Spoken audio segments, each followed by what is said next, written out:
अगर आप एक डीजल कार ओन करते हो या आपके दोस्त के पास है तो आपने एक काफी डरावना नाम सुना होगा और वो है DPF, diesel particulate filter.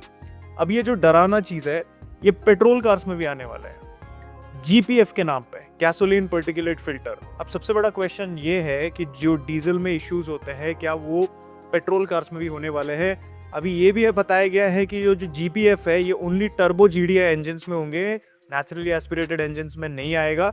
But क्या ये सच है? क्या आपको नेचुरली एस्पिरेटेड इंजन्स लेना चाहिए फ्यूचर में? क्या अभी आपको पेट्रोल कार भी लेना चाहिए या ईवी के तरफ ही जाना बेटर है, क्योंकि इसमें भी अभी GPF का इशू आ गया है।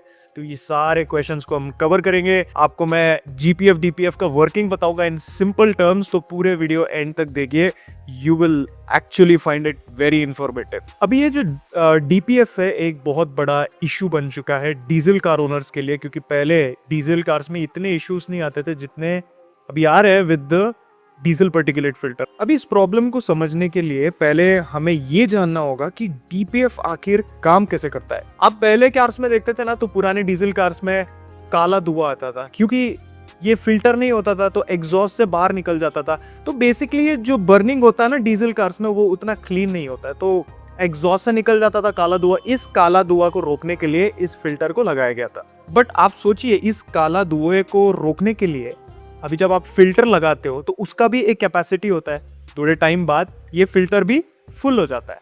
अब ये फुल होने के बाद अंदर जो भरा हुआ कचरा है उसको बाहर कैसे निकाले? क्योंकि सोच लीजिए, अगर ये काला धुआं बाहर नहीं निकलेगा और फिल्टर जम जाएगा तो एग्जॉस्ट ब्लॉक हो जाएगा। अब जो फिल्टर होता है ना, इसमें सेल्फ क्लीनिंग होता है और इस सेल्फ क्लीनिंग को हम बोलते हैं रीजनरेशन।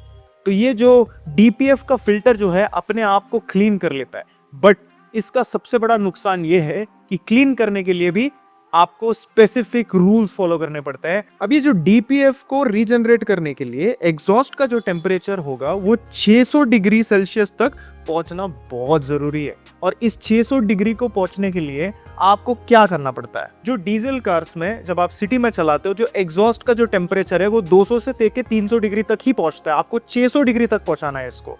तो इसको 600 डिग्री पहुंचाने के लिए आपको 80 किलोमीटर की स्पीड या 3000 या 2500 RPM के ऊपर कंटिन्यूसली आधे घंटे के लिए चलाना है। मतलब इसको क्लीन करने के लिए आपको हाईवे लेके जाना पड़ेगा और कंटिन्यूसली इस स्पीड पे चलाना होगा। बट जब आप बम्पर टू बम्पर ट्रैफिक में कंटिन्यूसली चलाते हो तो कहाँ ये रीजनरेशन होगा? बिल्कुल नहीं होगा। तो जो डीजल कार खरीदने के बाद सिटी में ज्यादा चलाते हैं तो उनका फिल्टर क्लॉग हो जाता है। और मुझे लगता है कि डीजल कार लेने के बाद आपको सिटी कंडीशंस में ज़्यादा चलाना नहीं है। अगर आपका जो रिक्वायरमेंट है वो सिटी में चलाना है तो डीजल कार को बिल्कुल आपको अवॉइड करना चाहिए। ये मेरा सजेशन है आपके लिए। अभी आपको एक क्वेश्चन आ रहा होगा कि जब ये काला धुआं जो है हम कभी पेट्रोल कार में नहीं देखते, तो ये फिल्टर लगाने का क्या जरूरत था पेट्रोल कार्स में? और क्या अभी पेट्रोल कार्स में भी यही करना होगा, सिटी में क्लॉग होने लगेगा filter? The good news is ये ऐसा नहीं होने वाला है, क्योंकि जो GPF होता है इसका जो वर्किंग है वो काफी अलग है DPF से। पुराने जमाने में पेट्रोल इंजन्स सूट जो है प्रोड्यूस नहीं करते थे, क्योंकि MPFI इंजन्स फ्यूल और हवा को इंजन सिलेंडर के बाहर ही अच्छे से मिक्स कर देते थे, जिससे फ्यूल परफेक्टली बर्न हो जाता था।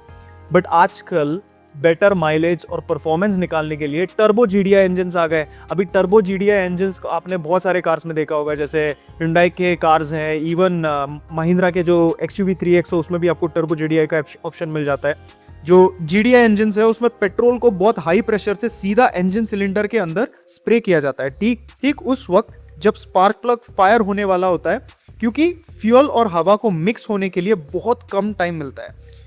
कुछ फ्यूल अनबर्न रह जाता है और सूट बन जाता है, बिल्कुल डीजल इंजन की तरह। तो टर्बो GDI इंजन में प्रॉब्लम है।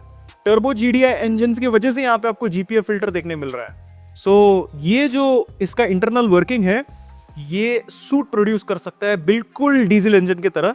परफॉर्मेंस और माइलेज के लिए कंपनीज GDI दे रहे हैं और इसका सबसे बड़ा प्रॉब्लम यही है। अब आते हैं हमारे सबसे मेन सवाल पे, क्या जो GPF फिल्टर है वो DPF के जैसे ब्लॉक होने वाला है या नहीं? आपको GPF के बारे में टेंशन लेने का बिल्कुल जरूरत है। जिन्होंने आपको आके बताया है कि GPF आ रहा है ये प्रॉब्लम होगा, कोई प्रॉब्लम नहीं होने वाला है, क्योंकि जो पेट्रोल होता है ना वो डीजल से बहुत गर्म टेम्परेचर में बर्न होता है। ठीक है, जो पेट्रोल इंजन होते हैं उनका जो एग्जॉस्ट टेम्परेचर सिटी में भी आप चलाओगे ना 400 से लेके 700 डिग्री तक पहुंच जाएगा।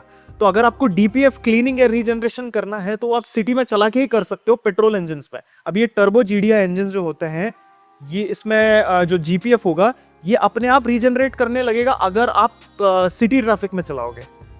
और आपको सूट जो है उसको जलाने के लिए अपनी पेट्रोल कार को 30 मिनट तक हाईवे पर भगाने की कोई जरूरत नहीं है। जीपीएफ अपना काम चुपचाप कर लेता है सिटी कंडीशंस में, ट्रैफिक में आप चलाओगे। अगर आप नॉर्मल ऑफिस जाते हो या ऑफिस से आते हो तो उसी स्टेट में ये अपने आप रीजनरेट होने लगेगा और ये क्लॉग नहीं होगा। अभी आपको एक कूल चीज मैं बताता हूं, क्योंकि पेट्रोल एग्जॉस्ट पहले से ही इतना गर्म होता है, सूट को जलाने के लिए उसको सिर्फ ऑक्सीजन का जरूरत है। जब आप हैवी ट्रैफिक में ड्राइव कर रहे हो और ब्रेक लगाने के लिए अपने एक्सेलरेटर से पैर हटाते हो तो इंजन फ्यूल की सप्लाई कट कर देता है, पर इंजन घूम रहा होता है। इस कंडीशन में प्योर फ्रेश ऑक्सीजन जो है सीधा गर्म एग्जॉस्ट में जाती है। जैसे ही ये फ्रेश ऑक्सीजन गर्म सूट से भरे जीपीएफ से टकराती है, एक केमिकल रिएक्शन होता है और सूट इंस्टेंटली जल जाता है। तो देखा जाए तो जो bumper to bumper traffic DPF को खराब करता है, वही कंडीशन में जो जीपीएफ है उसको साफ कर देता है।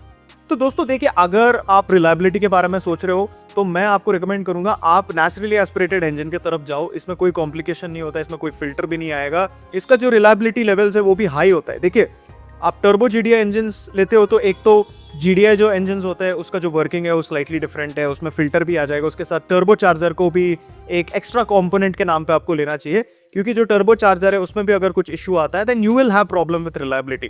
नेचुरली एस्पिरेटेड इंजन में ऐसा कुछ प्रॉब्लम नहीं होता है, आपको एक एक्स्ट्रा पुश नहीं मिलेगा, बट जो नेचुरली एस्पिरेटेड इंजन होते हैं वो काफी लीनियर पावर डिलीवरी ऑफर करते हैं। बेस्ट एग्जांपल है जो टर्बो इंजन होते हैं, यूजुअली आपको 1 लीटर में मिलेगा, उसी प्राइस रेंज में आपको 1.5 लीटर तक का नेचुरली एस्पिरेटेड इंजन मिल जाता है। So it is better to go for those variants, क्योंकि आपको रिलायबिलिटी के कंसर्न्स नहीं मिलेंगे। अगर आप ज्यादातर सिटी में ही चलाते हो, अगर 70 to 80% सिटी में चलाना रहता है, then go for an EV car. ये बेटर है, आपको बेटर परफॉर्मेंस मिलेगा, डीजल से भी बेटर परफॉर्मेंस मिलेगा। उसके साथ साथ आपके फ्यूल एफिशिएंसी में कोई इशू नहीं होगा, स्मूथ होगा, कोई वाइब्रेशन नहीं है। अगर आप मिक्स कंडीशंस में चलाते हो, मतलब सिटी में भी चलाना है, हाईवे में भी कभी कभी चलाना है आपको, then I would say go for a hybrid car और मे बी पेट्रोल कार। अगर आप साल में 20 या 30 हजार किलोमीटर चला लेते हो और आपका ज्यादातर हाईवे में ही चलाना होता है, देन 100% आप डीजल कार की तरफ जा सकते हो, क्योंकि हाईवे पे चला रहे हो तो डीपीएफ का प्रॉब्लम नहीं होगा और रनिंग में आपके पैसे बचेंगे इनफैक्ट, और इसका जो परफॉर्मेंस है वो भी काफी बढ़िया होता है। और हाईवे में चार्जिंग इंफ्रास्ट्रक्चर का भी इशू आ सकता है, यहाँ पे डीजल कार बेटर फील होता है। तो हर यूजर के लिए अपने हिसाब से एक कार लेना चाहिए, ईवी, पेट्रोल, डीजल, इन तीनों में आप कोई भी कार लेते हो तो सोच लेना कि आपके रिक्वायरमेंट क्या है, उसके हिसाब से प्लान करना बहुत जरूरी है।